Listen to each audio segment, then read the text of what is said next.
Student, कैसे हैं आप लोग और कैसी चल रही है आपकी स्टडी। इस वीडियो में हम हिस्ट्री का चैप्टर 2 भारत में राष्ट्रवाद देखने वाले हैं। इस चैप्टर को हम इस वीडियो में बहुत इजी तरीका से देखेंगे। आपको वीडियो के अंत तक बने रहना है। वीडियो पसंद है तो वीडियो को लाइक कर देना है, चैनल को सब्सक्राइब तो कर ही दिए होंगे। ठीक है, इस चैप्टर में मैं इतनी इजी तरीका से समझाने वाला हूँ कि आपको यूट्यूब पर और कोई दूसरा वीडियो देखने का जरूरत ही नहीं पड़ेगा। ठीक है, तो चलिए आपके समय को बचाते हुए हम वीडियो करते हैं स्टार्ट।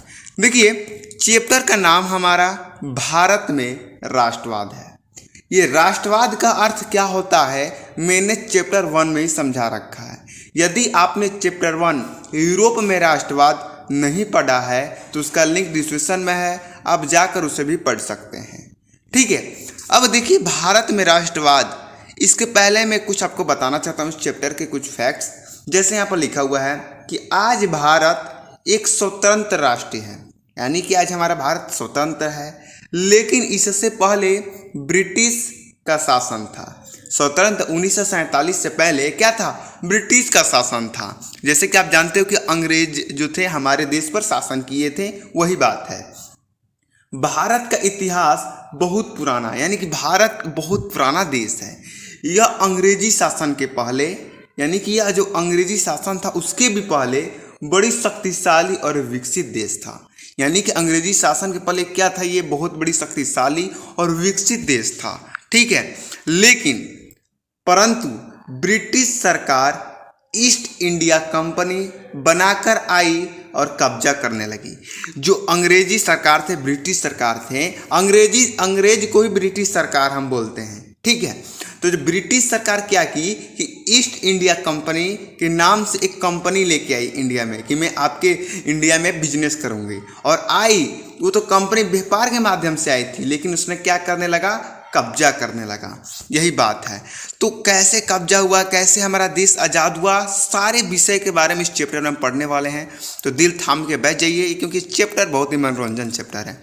आपके एनसीईआरटी बुक का सबसे पहला टॉपिक है पहला विश्व, खिलाफत और असहयोग। ये सबसे पहला टॉपिक है।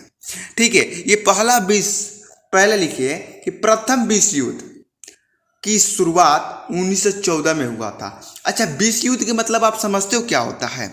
विश्व युद्ध के मतलब कि विश्व में ऐसा युद्ध कभी ना हुआ हो, बहुत भयानक युद्ध, उसे विश्व युद्ध बोलते हैं हम। तो पहला जब इस दुनिया में पहली बार विश्व युद्ध कब हुआ था? 1914 में हुआ था। इस समय भारत और ब्रिटिश शासन का राज था। ठीक है, इस समय क्या था कि भारत और ब्रिटिश का शासन था 1914 में, जब पहला प्रथम विश्व युद्ध आरंभ हुआ था तब। ठीक है, जिससे ब्रिटिश सरकार को काफ़ी नुकसान हुआ। भाई देखिए, अगर युद्ध होता है, विश्व युद्ध होता है, तो हर एक देश का नुकसान होता है। हर वो कहाँ ना अमेरिका हो, कहाँ ना वह रूस हो, कहाँ ना वह भारत हो, सबका नुकसान होता है जब युद्ध होता है तो।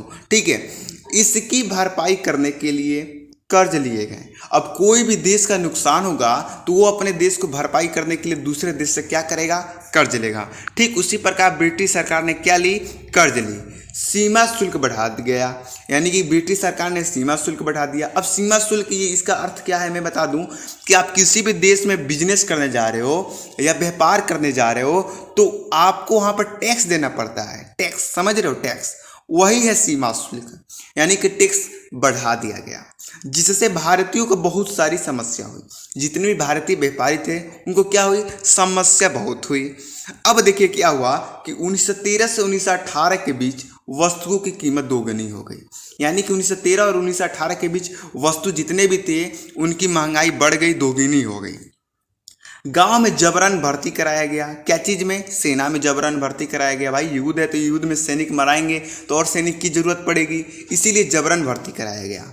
यह वही समय था, क्या था? यह वही समय था जब फसल भी बर्बाद हो गई थी। अब बताइए, युद्ध तो चल ही रहा था और समस्या तो थी, साथ में फसल भी बर्बाद हो गई।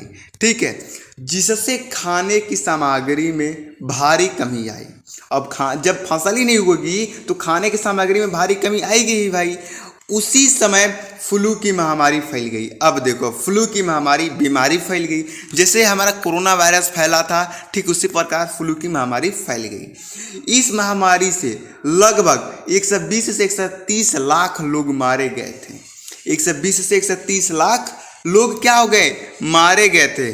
युद्ध खत्म होने के बाद भी लोगों की मुसीबत खत्म नहीं हुई। युद्ध तो खत्म हो गया लेकिन लोगों की मुसीबत क्या हुई भाई, खत्म नहीं हुई।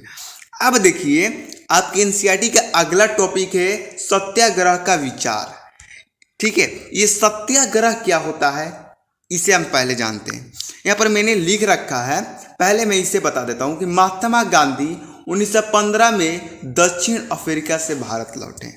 ठीक है, ये आप याद रखिएगा 1915, क्योंकि एग्जाम में बार बार पूछता है कि महात्मा गांधी दक्षिण अफ्रीका से वापस कब लौटे हैं, तो 1915 में लौटे। ठीक है, लौटे। भारत आने के बाद गांधी जी ने कई स्थानों पर सत्याग्रह आंदोलन चलाया। भाई ये सत्याग्रह होता क्या है, ठीक है, तो यहाँ पर मैंने उसका परिभाषा लिख रखा है जिसे आप पढ़ सकते हैं। सत्य के लिए आग्रह करना, अहिंसा के रास्ते असत्य पर विजय पाना ही सत्याग्रह आंदोलन कहा जाता है। यानी कि अगर आप जो असत्य है उस पर बिना लड़े ही अगर विजय पा लेते हैं तो क्या है, सत्याग्रह है। ठीक है, आगे देखिए 1916 में बिहार के चंपारण में दमनकारी बगान व्यवस्था के खिलाफ किसानों के संघर्ष के लिए प्रेरित किया। किसने प्रेरित किया, महात्मा गांधी ने किया 1916 में बिहार के चंपारण में। ठीक है, अब आगे लिखा है कि 1917 में गुजरात के खेड़ा जिले में किसान के मदद के लिए सत्याग्रह का आयोजन किया। फसल खराब हो जाने के कारण वहाँ के लोग कर चुकाने के हालत में नहीं थे, इसी के लिए वहाँ पर 1917 में क्या किया गया, गांधी जी ने क्या किया, सत्याग्रह आंदोलन का आयोजन किया। आगे 1918 देख रहे हैं, हर साल महात्मा गांधी सत्याग्रह कर रहे हैं, वो भी अलग अलग स्थानों पर। 1918 में अहमदाबाद में सूती कपड़ा कारखानों के मजदूरों के बीच आंदोलन चलाया। अब भाई 1918 में अहमदाबाद में भी आंदोलन चला दिया, सत्याग्रह क्यों चलाया, मजदूरों का वेतन बढ़ाने के लिए सत्याग्रह आंदोलन चलाया। अब देखिए अगला टॉपिक और बहुत ही इंपॉर्टेंट टॉपिक है, ये टॉपिक से एक ना एक प्रश्न आपके एग्जाम में जरूर आता है, तो इसे आप ध्यानपूर्वक पढ़िएगा, जिसका नाम है रॉलेट एक्ट। रॉलेट एक्ट कह सकते हैं आप इसे। ठीक है, आगे लिखा है कि 1919 में अंग्रेजी सरकार ने एक कानून पास किया। 1919 में अंग्रेजी सरकार ने क्या किया भाई, एक कानून पास किया जिसका नाम था रॉलेट एक्ट। Rowlatt act. ठीक है, अब देखिए क्या है, इस कानून के जरिए सरकार को राजनीतिक गतिविधियां को कुचलने, जितने भी ये राजनीतिक गतिविधियां हैं, जुलूस होती हैं वो, और राजनीतिक कैदियों को 2 साल तक बिना मुकदमा चलाए जेल में बंद रखने का अधिकार मिल गया। अब जितने भी जुलूस थे, जितने भी ब्रिटिश सरकार के खिलाफ थे, उनको बिना मुकदमा लड़ाई ही, उन पर कोई एग्जाम नहीं है, वो कोई गलती नहीं की, लेकिन उनको 2 साल के लिए क्या, जेल में डाल दिया जाता था अगर वो जुलूस निकाल रहे हैं, अगर ब्रिटिश सरकार के खिलाफ हैं तो। ठीक है, महात्मा गांधी इस कानून से काफ़ी ज़्यादा नाराज थे। महात्मा गांधी इस कानून से क्या थे भाई, नाराज थे, इसलिए रॉलेट सत्याग्रह प्रारंभ कर दिया। अब लो भाई रॉलेट सत्याग्रह प्रारंभ कर दिया इन्होंने। रॉलेट एक्ट के विरोध में लोगों ने अपनी दुकानें बंद कर दी, रैलियां जुलूस का आयोजन किया गया, सभी लोग हड़ताल पर चले गए। इस विरोध के कारण ब्रिटिश सरकार ने महात्मा गांधी को दिल्ली में प्रवेश करने पर रोक लगा दिया। ठीक है, इस सत्याग्रह के कारण 10 अप्रैल को पुलिस ने अमृतसर में शांतिपूर्ण जुलूस पर गोली चला दी। अब सत्याग्रह के विरोध में अमृतसर में शांतिपूर्ण जुलूस हो रहा था, उस पर पुलिसों ने क्या कर दी भाई, गोली चला दी। ठीक है, पुलिस के गोली चलाने के बाद लोगों ने बैंक, डाकखानों और रेलवे स्टेशन पर हमले करने लगे।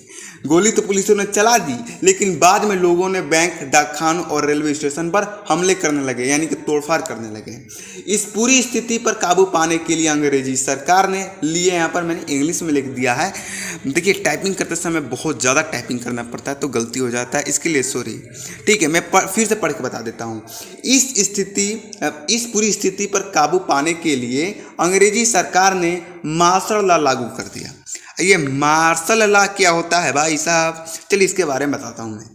इसे सैनिक कानून भी कहा जाता है, मार्शल लॉ को सैनिक कानून भी कहा जाता है। विशेष परिस्थितियों में किसी भी देश की न्याय व्यवस्था को जब सेना अपने हाथ में ले लेती है, तब जो नियम प्रभावित होती है वो मार्शल लॉ कहलाती है। ठीक है, तो आपको समझ में आ गया होगा। आपके एनसीईआरटी का अगला टॉपिक है जलियांवाला बाग हत्याकांड। जो कि इस वीडियो में हम नहीं पढ़ने वाले हैं, नेक्स्ट वीडियो में पढ़ेंगे, यानी कि पार्ट 2 वीडियो में हम पढ़ने वाले हैं। तो पार्ट 2 वीडियो के नोटिफिकेशन पाने के लिए चैनल को सब्सक्राइब कर दीजिए, अब वीडियो को लाइक कर दीजिए, कमेंट करके एक प्यारा सा बता दीजिए आपको वीडियो कैसा लगा।